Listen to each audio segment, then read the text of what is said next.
Hey everyone, welcome. Today I'm going to show you how to make homemade bone broth.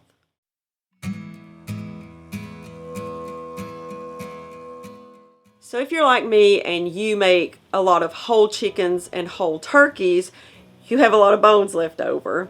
And I am here to tell you there is liquid gold in those bones. So don't throw them away, don't dispose of them. Use them to make the most nutritious, delicious bone broth ever. The stuff in the store, I don't know what they're doing with it, but it is not what you get when you make homemade. So I'm going to take you along with me today as I make a batch. What I do is if I don't have time after I've made a whole turkey or chicken, I'll pick the meat off the bones, put it in a freezer bag, and throw it in the freezer. I probably have 4 or 5 bags of bone broth bones in my freezer right now so that I can always just make a batch up. Now I'm going to do mine in the Instant Pot, but I'm going to show you the whole process if you want to do it on the stove as well. So let's get started. So in the Instant Pot liner I added the bones, and now I'm going to add 2 or 3 carrots. We grew some in our fall garden this year and they're just so full of flavor, so I'm going to throw a few of those in there. I'm also going to put a couple of stalks of celery, some onion powder, some garlic powder, salt, pepper, and turmeric. Now you want to add some vinegar to this to add some acidity. It helps break those bones down. I am out of apple cider vinegar, but I'm going to use a maple vinegar and I'm sure it's going to work out just fine. So now that I have all of my ingredients in here, I'm going to add quite a bit of water because I want to get quite a bit of broth. So I'm going to pour, this is an 8-quart capacity, I think. So I'm going to do probably at least half of this so I can get 4 quarts or half a gallon. I may do 2 gallons, but I'm going to try to get just as much as I can. Use good filtered water, obviously. Alright, I have everything in here. I've got my bones, my vegetables, my spices, my vinegar, and I did about 6 quarts of water, so that should yield me around 6 quarts of bone broth.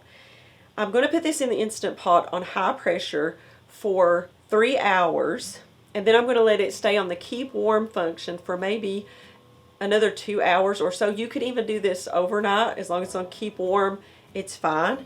So I'm going to let it keep going until maybe after lunch, or it's early in the morning right now, after lunch or dinner, and then I want to let it cool down completely before I put it in the refrigerator.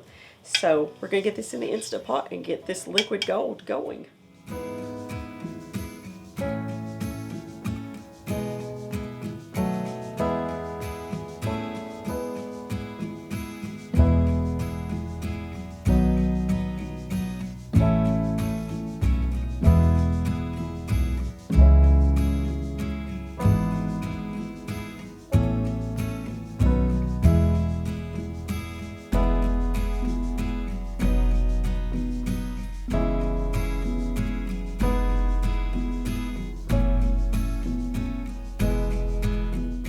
Okay, so our bone broth is all done. It went for 3 hours on high pressure, and then it was on keep warm for a couple of hours.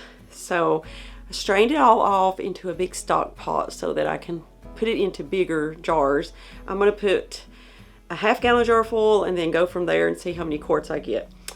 So I was going to tell you, if you want to make this and you don't have a pressure cooker or an Instant Pot, you can make this in a stock pot. Do exactly the same thing in a big stock pot that has a lid. Put it on your back burner and bring it up to a simmer, and then just turn it down to where it's just on a slow simmer, and do that. You can go like 24 hours. You can just let it go for as long as you want to. The longer, the better. So this I'm going to get packaged into jars, and I'm going to let it cool completely before I actually move it into the refrigerator.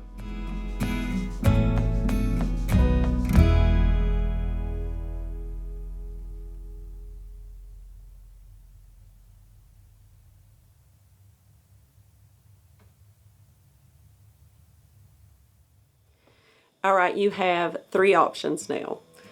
You can let this cool completely and put it in the refrigerator. It'll keep for 7 to 10 days. You can pressure can it if you have quite a bit and you know you're not going to get through it in time, or you can freeze it. But if you decide to freeze it, word of caution, don't put the lid on too tight until it's completely frozen and then tighten the lid. So I just put the lid on there just enough to cover it, maybe turn it a couple of times, but it's still loose. I go check on it several hours later. When it's frozen, I just tighten the lid up. And I have successfully frozen lots of stuff in mason jars. You just have to be cautious about that. So what I'm going to do is freeze the quart jar, and I'm going to put the half-gallon jar in the refrigerator after it's cooled down so that I can use it in the next few days for some soup and pasta and different things like that. You'll notice when you put this in the refrigerator overnight that it has like a jello consistency.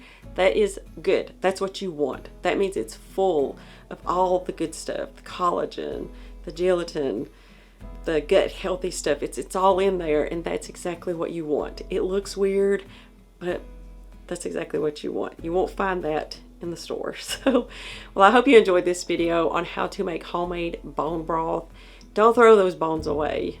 Use those bones to make something really nourishing, especially this time of the year when it's soup season. Nothing's better. So if you enjoyed the video, please give it a thumbs up and consider subscribing to the channel. I'd really appreciate that. Check out our website, therosehomestead.com. I have all kinds of printable recipes, lots of sourdough stuff over there. So head over there and check that out. And yeah, I think that's it for today, and we'll see you on the next video.